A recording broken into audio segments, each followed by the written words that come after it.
You've actually known Jerry for quite some time, since you were a reasonably young guy. How did you guys first meet? Well, the first time I really spoke in depth with Jerry was when I became the general manager of Phoenix, and I called him about a potential trade or something, and we ended up having a 45-minute conversation about basketball philosophy. But before that, we had met a few times, and I was just in awe. I was a Laker fan, grew up in Los Angeles, and I never really had the guts to try to have a long conversation with him. It was more just, hi, Mr. West. Didn't you know his son, Mark, yeah, back in the day? And, yep, Mark and I went to high school together. Okay. So I've known his son for many, many years, but again, I was a little nervous when I was around Jerry. What was that first conversation like with him when you were GM of the Suns? Well, it was similar to my first conversation with Larry Bird. It was sort of like, wow, I got his number in my cell phone. How cool is this? And he's talking, and I've got to remind myself, oh yeah, this is business we're conducting. I can't be in awe. But Jerry has that kind of presence, and obviously that reputation. I mean, he's the logo, for God's sakes. So it's great now to be on a more informal basis with him, and just to be able to talk with him without feeling intimidated by who he is. What's he like to work with? He's got great ideas. He's seen everything that the NBA has to offer. I mean, he's seen the league through, from the 60s when he was playing till now, spanning all these different eras and generations. But he knows the game as well as anybody I've ever met. And so he's got great observations about our players and other players and about style of play. And so sometimes we'll just we'll sit there and talk for an hour about the game, and the conversation goes all over the place. Are you going to win the championship this year? How do you answer that? Like, yes, no? I mean, who the hell knows? I don't know. Do you know? Good a chance as anybody, right? Thanks for doing this, Coach. Thanks. You were part owner of the Celtics.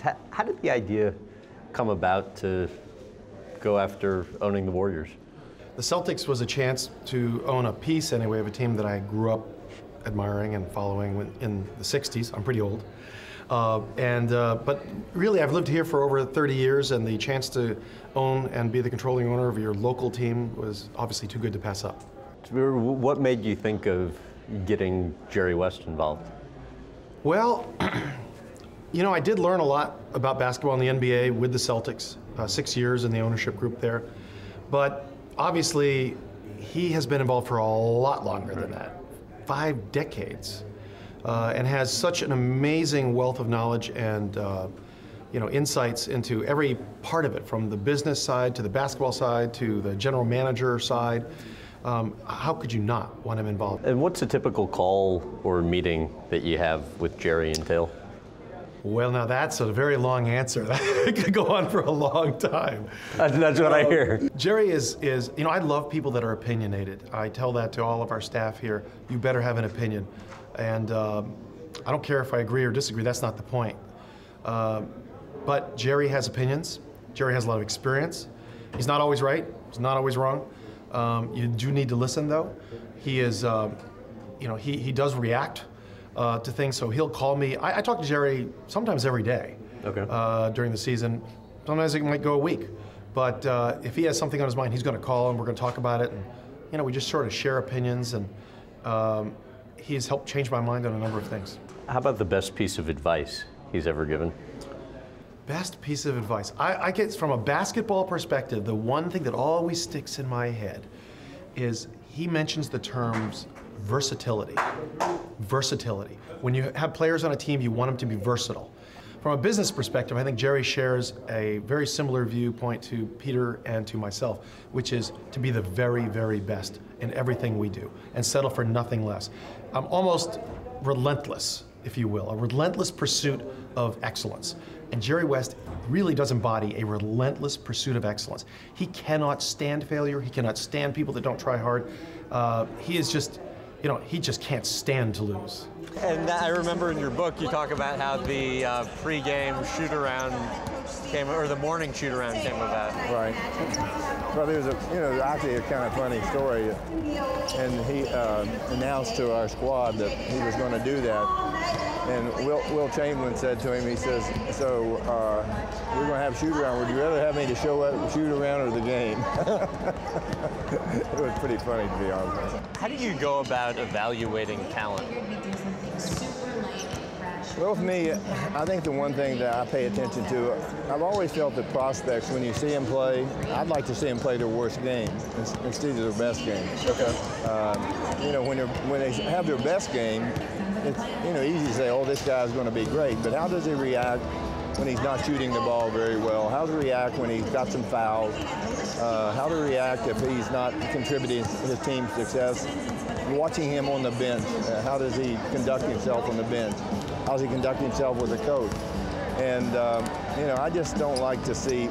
I like to see players that have passion. How did the Warriors' job come about in the first place? Well, I was sitting around my house one day, and I get this phone call from Mr. Lacob, and he says to me, he says, I'm coming to Los Angeles. I'd like to sit down and talk to you and about joining the Warriors. And I said, well. I said, let's go to dinner and talk about it. I said, I haven't worked in a few years, but I said I still follow basketball a lot, and I still have a great love for it, and still appreciate the players that we have in this league and watch the great players play. I started thinking about it, and I said, oh my goodness, this is my chance to get involved with something I love again, and more importantly, kind of the start of a new franchise. And to watch watch its success that we've had here, for me, coming to this city, and more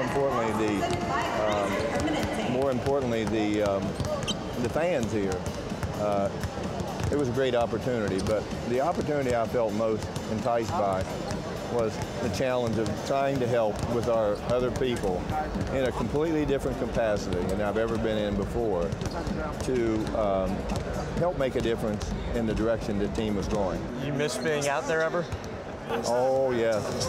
Do you? Oh, yes. Some nights when there's a really big game, the adrenaline really flows, and it's and you sit there and you say, oh, I know what this felt like to compete, and it was truly as we talked to before, your body is like electric, and you can't wait. I always liken it to being in a lion cage. You know how a lion is roaring? You just let me out of here, I want to get at somebody. It felt like you were caged up it all the time, and that's a powerful feeling for an athlete.